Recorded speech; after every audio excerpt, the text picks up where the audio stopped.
Defense news in a nutshell, your fortnightly guide to all that's happening in MINDEF and the SAF in under 5 minutes. Here's what happened from 15th December 2014 to 14th January 2015. 10 years ago, on 26 December 2004, a 9.3 magnitude earthquake triggered several tsunamis that left countries bordering the Indian Ocean in a trail of destruction. Over 150,000 people lost their lives in Indonesia, and more than 500,000 were left homeless. The SAF moved swiftly into action, carrying out its largest ever humanitarian assistance and disaster relief mission, involving about 1,500 personnel, 3 ships, 12 helicopters, and 8 transport aircraft. 10 years on, a remembrance event in Banda Aceh commemorates that fateful day. Second Minister for Defense Chan Chun Sing attended the event. While it was somber, there's an element whereby people are looking forward to the future with confidence. And I think this speaks well for the Aceh people and the Indonesian people in general. Mr. Chan also spoke of the long-standing defense relations between the two countries and the special relationship between the SAF and Indonesian armed forces. In the whole process of working through very difficult problems together, you build the relationship between the two countries, the two militaries. All this cannot be achieved overnight. Serious floods caused by continuous heavy rain have affected the lives of thousands in Malaysia.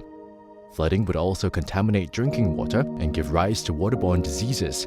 To support our Malaysian counterparts' efforts to deal with the problem, the SAF deployed its C-130 aircraft to deliver 7 water purification units from the SAF, Mercy Relief, and Singapore Civil Defence Force to Kelantan, one of the worst-hit areas. SAF soldiers were also sent to help run these units. The units draw water from sources such as rivers, send it through a 5-step purification process before it's considered safe for consumption. While in Manak Urai, Lieutenant Colonel Fan Mun Po, mission commander of the water purification team, met with Malaysian Defence Minister Hishamuddin Hussein, who thanked the SAF for their efforts. On 28 December, AirAsia flight QZ8501 went missing en route to Singapore from Surabaya. Shortly after, the SAF joined international search efforts to locate the missing plane. In the early phase of the search operations, 2 C-130s, a landing ship tank RSS Persistence with 2 embarked Super Puma helicopters, a missile corvette RSS Valor, and a frigate RSS Supreme were deployed to conduct a surface search for the missing plane. As the search operations progressed, the SAF deployed additional assets to support the underwater search efforts. Amongst these were the mine countermeasure vessel RSS Kalang, MV Swift Rescue, and a 6-man autonomous underwater vehicle team. After spending more than a week in the Java Sea, RSS Valor, RSS Supreme, and RSS Persistence have returned to Singapore. On 14th January, MV Swift Rescue located the 26-meter-long fuselage of the aircraft with the help of its remotely operated vehicle. Basarnas, the Indonesian search authority, has been informed and can begin recovery operations.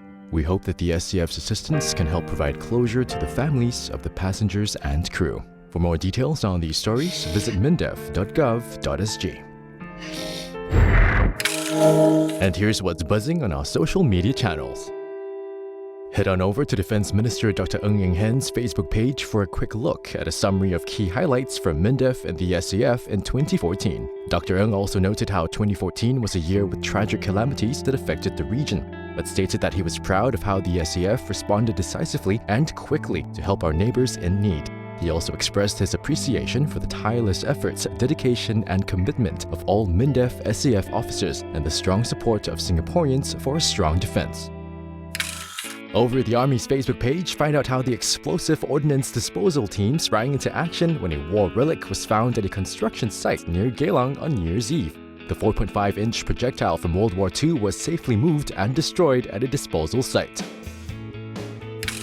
Drop by the Air Force Facebook page to download the first of a series of wallpapers for your desktop and mobile phones. There's even a special calendar version available for download on desktops too. Well, that's our defense news in a nutshell. Get to know us more through our social media channels. This is Mike from Power 98 signing off.